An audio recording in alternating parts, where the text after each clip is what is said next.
Hey, what's going on, everybody? Welcome back to the channel. Today, we have made it up to our summer cottage here in Connecticut. Here it is. This is my favorite place on earth, which is saying a lot because I've been to a lot of really cool places. Obviously, I go to Alaska every year, and I have a lot of love and a lot of memories up in Southeast Alaska for sure. But this place is really what started it for me as far as my passion for the outdoors and especially bass fishing. This is the place because I'll show you guys the lake pretty quick here. But this lake right here, it's really a pond, but this was where I caught my very first bass, a smallmouth. It was about like a 3.5 pound smallmouth, and that started it all for me. But yeah, so we're up here for a couple weeks. Then we got ICAST. I'm gonna fly from Hartford down to ICAST in Orlando, be there for a few days, and then we go to the St. Lawrence River. So this is a place that we try to carve out as much time as possible during the summertime whenever we make a northern swing to, usually it's Lake Champlain or the St. Lawrence River.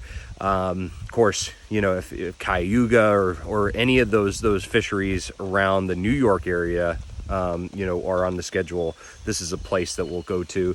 We just brought in the rig, the camper, and the boat. Let me tell you, I don't like the mapping on my phone. The navigation apps do not account for RVs very well. If you guys have a fix for that, let me know, because dude, it was rough yesterday. We ended up probably spending an extra 3 hours than we needed to because my phone kept on rerouting me through the Bronx. It wanted me to go over the George Washington Bridge, and it was a disaster. We spent a lot of time navigating through these little towns and parts of New York City because the phone kept on wanting me to go on these roads that you can't have any trucks or anything like that. It's a real problem in the Northeast, especially. Really, there's only one other spot that I've ever been to that had like clearance issues for my RV, and that was like actually at Cherokee in Tennessee. But all right, so I'm going to show you. Here's the cottage, by the way. Love that place. It was built, I think, way back in the 20s. I'll have to look at the plaque, but it's been in the family for a very, very long time. This is actually the first time this year I've walked down here. We got to do some trimming, that's for sure. Holy cow, it's a little tight. Got the good old rowboat. We're gonna get out on that and go fishing. I'm really excited to get on the water. But this place right here, this is what started it all. This is where my passion for bass fishing began. So sitting right here, these lily pads and everything, these weren't here back then. But I remember distinctly sitting on this dock, casting so there was this bait. Is actually a series of baits that they used to sell in a local tackle shop.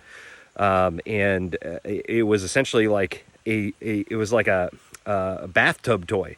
You'd cast it out and the string would pull out of the nose, and it would essentially have a wind-up function where, when you pull that string, you cast it out, these two little frog legs would clap together.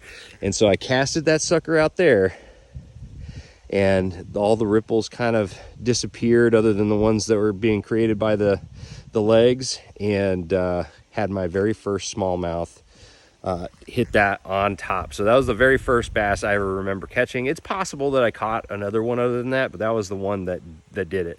That sealed the deal, where I knew what I was going to do for the rest of my life. So this lake really was the most influential fishery I've ever had in my life, and so it is still my favorite spot on earth. And the great thing about this place is can't have any trolling motors. You can't have big engines. You can only have man powered, so like rowing or kayaks or a canoe or something like that, or wind powered like a little sailboat or something like that. So the community here has really done a good job at keeping the lake pristine and really just a great ecosystem overall for many years.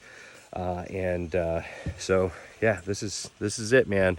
This for me is the ultimate, and I'm just so fortunate that I'll get to share this with our growing family. You know, we got little baby Riley. It's her first time here, and I can't wait till she's old enough and can kind of appreciate everything here. Man, I honestly wish I could live here full time, but just not set up right for having a boat, camper, and all the stuff that I've got. But anyways, guys, I just wanted to share this with you because we all have, you know, those lakes or those fisheries, or those places in our lives that influence us the most and that really, you know, initially captivated us and got us, you know, loving the outdoors. And this place is it for me. So I'm going to be doing a lot of videos on you know, all kinds of different fishing techniques, because this lake is loaded with fish. Not very big fish, but lots of little ones. And so we'll be able to go out there, have some fun in the rowboat, and catch, you know, a bunch of fish. So you'll see a lot of content here on the pond. But appreciate you guys watching. If you have any questions, drop a comment below.